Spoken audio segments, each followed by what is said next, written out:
की ताकत तीनों है, महान जवान, किसान और जनता महान। नए साल की पूर्व संध्या पर ऐप डिलीवरी सेक्टर ठप होने का खतरा। 1.5 लाख से अधिक कर्मियों की मेगा हड़ताल। नए साल के स्वागत से ठीक पहले देश भर में फूड डिलीवरी और ई कॉमर्स सेक्टर में अभूतपूर्व उथल-पुथल के आसार हैं। ऐप आधारित डिलीवरी कर्मियों के संगठनों ने 31 दिसंबर को देशव्यापी मेगा स्ट्राइक का ऐलान किया है, जिसमें करीब 1.5 लाख से अधिक डिलीवरी एजेंटों के शामिल होने का दावा किया जा रहा है। इस हड़ताल में Zomato, Swiggy, Instamart, urban company, Blinkit, Zepto, Flipkart और अमेज़न जैसी बड़ी कंपनियों से जुड़े कर्मचारी भाग ले सकते हैं। यूनियनों का कहना है कि यह विरोध प्रदर्शन अचानक नहीं, बल्कि लंबे समय से जारी असंतोष का नतीजा है। डिलीवरी कर्मियों का आरोप है कि बढ़ती महंगाई के बावजूद प्रति डिलीवरी भुगतान घटता जा रहा है, जबकि काम का दबाव और जोखिम लगातार बढ़ रहा है। इसके साथ ही गिग वर्कर्स को ईएसआई, पीएफ, बीमा और पेंशन जैसी सामाजिक सुरक्षा से वंचित रखा जा रहा है।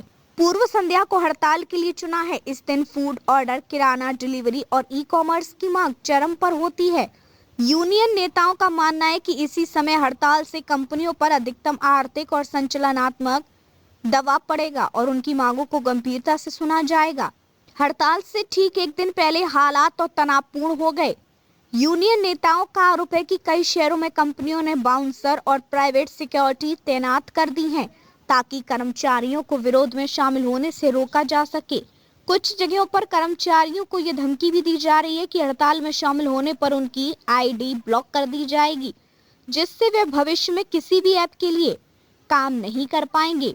Indian federation of app based transport workers के राष्ट्रीय महासचिव शेख अलाउद्दीन ने दावा किया कि हैदराबाद के सैदाबाद इलाके में उन्होंने खुद देखा है कि डिलीवरी वाहनों के आसपास बाउंसर घूम रहे थे और कर्मचारियों को डराया जा रहा था। उन्होंने कहा कि देश भर से मिल रही जानकारी के अनुसार कम से कम 1.5 लाख डिलीवरी एजेंट कि राज्य में करीब 20,000 डिलीवरी कर्मचारी खासकर बेंगलुरु और मैसूर में हड़ताल का हिस्सा बनेंगे। उन्होंने स्पष्ट किया कि ये कोई सड़क पर प्रदर्शन नहीं होगा, बल्कि हड़ताल के दौरान कर्मचारी ऐप से पूरी तरह लॉग आउट रहेंगे। अली ने यह भी आरोप लगाया कि कर्मचारियों पर 16 घंटे की शिफ्ट करने का दबाव डाला जा रहा है और इनकार करने पर आईडी ब्लॉक करने की चेतावनी दी जा रही है। उन्होंने बताया कि अर्बन कंपनी से जुड़ी बड़ी संख्या में महिला डिलीवरी कर्मचारी भी इस आंदोलन में सक्रिय भूमिका निभा रही है। हड़ताल के असर को कम करने के लिए कंपनियां आक्रामक प्रचार अभियान चला रही हैं। जोमेटो ने अभिनेत्री तमन्ना भाटिया के साथ विज्ञापन जारी कर दावा किया है कि 31 दिसंबर और 1 जनवरी को काम करने वाले डिलीवरी पार्टनर्स 6,000 रुपए तक कमा सकते हैं।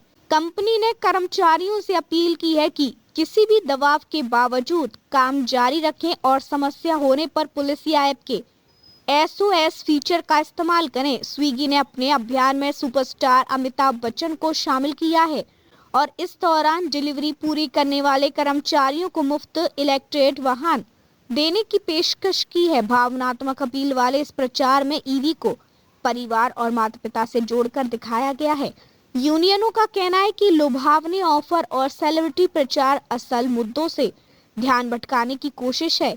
उनका आरोप है कि अधिकांश डिलीवरी कर्मचारी पहले से ही ईवी किराए पर लेकर काम कर रहे हैं और कमाई का बड़ा हिस्सा किराए और ईंधन में चला जाता है, बल्कि स्थायी और सम्मानजनक कार्य शर्तें चाहिए। अगर यह मेगा स्ट्राइक व्यापक रूप से सफल रही तो नए साल की रात लाखों ग्राहकों को फूड डिलीवरी, किराना और ऑनलाइन शॉपिंग में भारी दिक्कतों का सामना करना पड़ सकता है। कई शहरों में ऑर्डर देरी से पहुंचने या पूरी तरह रद्द होने की आशंका जताई जा रही है। कुल मिलाकर यह हड़ताल सिर्फ डिलीवरी सेवाओं तक सीमित नहीं है, बल्कि यह भारत की गिग इकोनॉमी में श्रमिक अधिकारों को लेकर चल रही बड़ी लड़ाई का प्रतीक बनती जा रही है। आने वाले दिनों में यह टकराव सरकार, कंपनियों और श्रमिक संगठनों। देखते रहिए changing future TV. Like, share और सब्सक्राइब करना ना भूलें। देश, दुनिया और भविष्य की सबसे बड़ी खबरों के लिए।